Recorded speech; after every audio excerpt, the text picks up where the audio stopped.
What's going on? So today I want to go over the patch notes that are coming through tonight. Where for my time zone, the patch notes will start at 9 o'clock and should end around I think 1 a.m. Um, First of all, I want to apologize. I don't know why the screen looks so dark on the recording. It's not this dark on my screen. I'll work on that later. But I've went through all the patch notes already. I just want to go over like some highlights. Obviously, this, if you haven't heard of, this is huge. They're giving you a free SSR hero, and you can pick anyone you want. Obviously, outside of the unlimited characters, but this is a huge opportunity to either build out your team or really commit to one unit, because the fifth potential slot for all the characters is actually very good. For pretty much any character you're using, the fifth potential slot is always very useful. Um, and obviously, if you're not a whale, this could be one of your only chances to get a dupe. So it's really up to you. Me, I'm getting Manny. Manny and Drake are the only ones I don't have. And for the teams I want to build, I think I do need Manny. But I'm still tempted, honestly, to go for like Elaine, King, or Deanne. It's definitely tempting. Next up, I'll bring it here. Yep. So Daisy is the new hero that they're releasing. Before I even see her kit or really know anything about her, I can instantly recommend that you skip, because at this point in the game, unless they release content specifically designed for her to like carry in, I don't see any reason why any sort of free to play would summon for her. This is a throwaway banner. Right after a must summon like Melly, this is throwaway. I would 100% use this month to save up all your materials and prepare for the next banner, which I would guess maybe Merlin or Bon would be my guess for the next banner, but we'll see. They're also adding the new events. This in particular, the exploration mission. So I'm assuming they're gonna give us. Excuse me. I'm assuming they're gonna give us something to do with getting a free multi on the base banner, and then there are also some challenge missions. Um, they didn't show any details for these, so I'm definitely looking forward to seeing what these are. Then the trial event. This, make sure you do this. All you really do is they teach you how her three kits work. You get 300 Prima Gem for it. It's very quick, it's very easy, and it's definitely worth it. They're also announcing the release of the Hawk Pass. If you've been in the menu, you've seen the Hawk Pass is locked, so they're coming that out. Um, I'm not sure what the details are for it, so I'll look into that and all these new bundles, and I'll release another video talking about if there's any good deals that you can snag up. And then in terms of the actual content update, they did a lot of good things. So this, they said they adjusted the reset schedule. So if you've been in the draw shop where you can get the 7 hero pickup tickets and the 7 base banner tickets, you'll notice that the reset is saying 14 days. That is probably going to be reset as soon as this is patched, because they usually correspond the reset to the next banner, and they didn't do that, so I'm guessing that's what they're fixing here, adjusting the reset schedule. Um, and actually, I missed this the first time I went through it. Reducing mission difficulty, path of exploration. So I'm assuming they're lowering the amount of pets you need to capture. I know that was an issue I think they were talking about. This is the big one. I've talked about this before.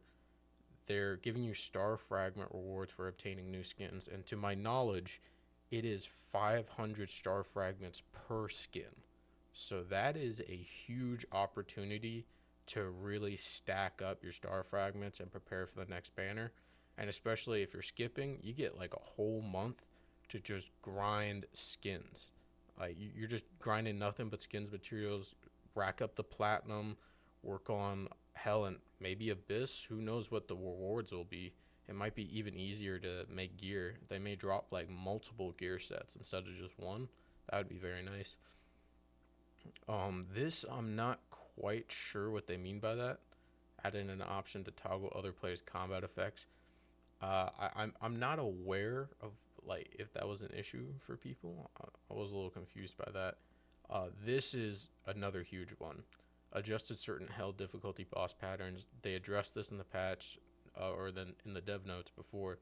They were talking about the spider boss, and then I think they also talked about the dragon, and just how they jump around too much, and that people were complaining about that aspect of the gameplay. And they said they would address that and make it more of a fair challenge. So this huge plus, it's gonna make doing Spider Dungeon so much better if they actually really fixed it moving around too much. I'm curious to see if it's gonna work because we actually have to see how much they improve the animations. But I'll also do an overview of that when that comes out. This huge quality of life right here. Loving the devs so far. I want to say that right away. The devs have been fantastic with listening to the community. Improved HP recovery when entering dungeon content. So you've probably discovered this issue. Whenever you uh, die in a dungeon, or you complete a dungeon, you come out, you're at like no health, right? And they don't heal you or anything like that. You go back in the dungeon, you're still at like 20% health. It can be kind of annoying to get things done. So the fact they're fixing that is a huge plus, makes things a lot easier.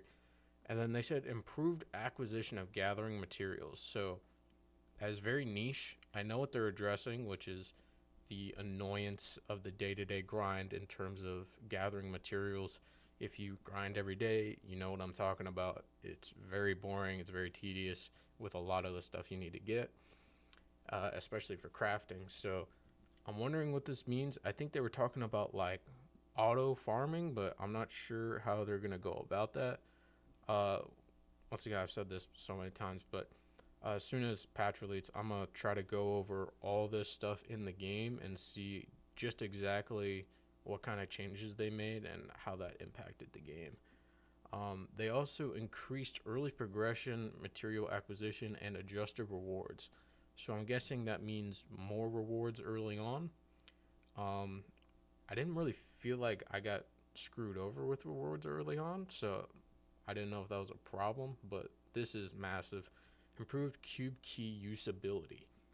When they say usability, in my mind, I feel like that means they reduced the cost to for each boss. Like I'm assuming maybe a hell run instead of 20 keys is like 10. That would be amazing, or even 15, dude. I just any sort of a reduction would be nice.